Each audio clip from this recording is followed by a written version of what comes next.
Abdussalam. Peace from myself. Maryam Abdussalam, the daughter of the land of peace. Maryam Abdussalam, daughter of the land of peace. President of the General Assembly, Secretary General, fellow member states, excellencies, and young children.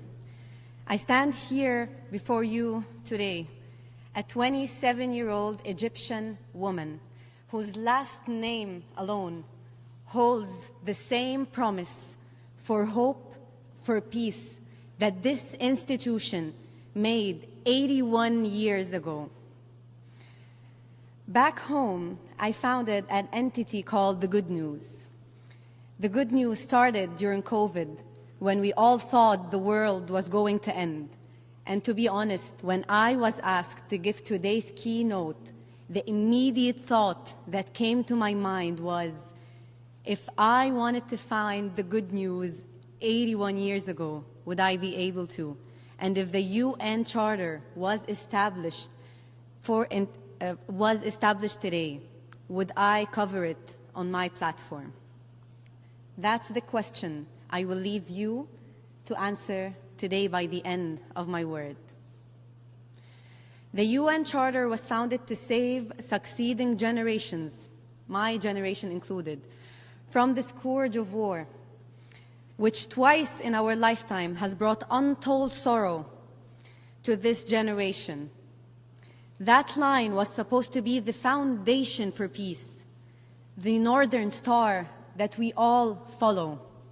Yet, over the years, we have witnessed some member states actively choosing to destruct this foundation, to deviate away from the Northern Star. And instead of working every single day to build the same peace the Charter was created to maintain, we saw them actively engineering traps of fear, not only for their neighbors, but for their people. And I can't help but ask myself, where is the good news? This charter was created to reaffirm faith in fundamental human rights and in the dignity and worth of the human person. But right before our eyes, we have seen human dignity dragged, stripped, unmercifully, live, 24/7. And no one had the courage to stop it. And I can't help but ask myself, where is the good news? This charter was created to establish conditions under which justice and respect can be maintained. But justice and fear cannot coexist. For the longest time, headlines have been designed to instill fear. Fear from today, fear from tomorrow. Hope has been lost because it has been deemed unworthy of headlines, not because hope is scarce, but because it does not serve the fear that they want us to feel. And you know what? The worst part about fear isn't only the emotion. It is what it does to your body. Fear is like an anesthetic. When shot into your blood, it immobilizes you, makes you unable to take any action. And when that is done, justice could never be served. With all that being said, I'm sure you're all wondering, then where does she find the good news? Well, I come today bearing two things. I come bearing good news, and I come bearing a fact.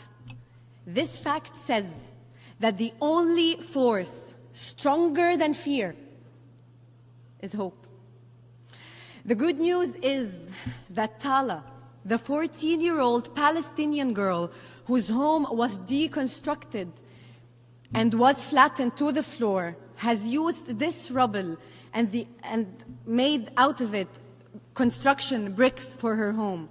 And she has won the Earth Award for 2026. The good news is that there's a Palestinian lawyer. Her name is Noor.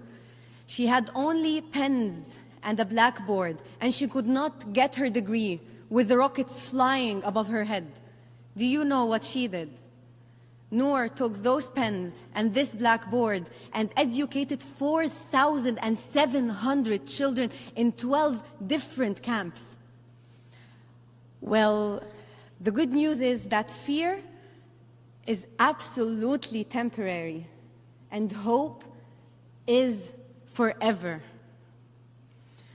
The good news exists because we, the peoples of today, refuse to let fear win. We refuse to look at hope like it's a soft sentiment, like it's an afterthought, like it's defeat. If anything, hope is the absolute opposite. Hope is courage. Hope is survival. Hope is the most noble, untouchable part of our being that even the most powerful, forceful forces could never touch. Fellow member states, we, the peoples of today, have already reached our consensus outside of this room.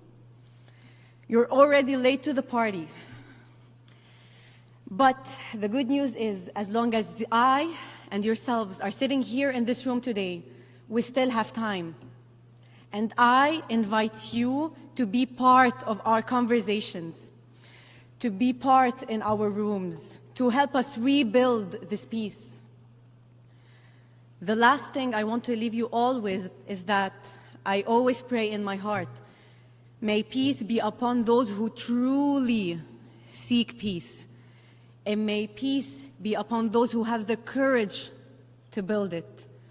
As-salam, as-salam, as-salam. May peace be upon those who truly seek peace.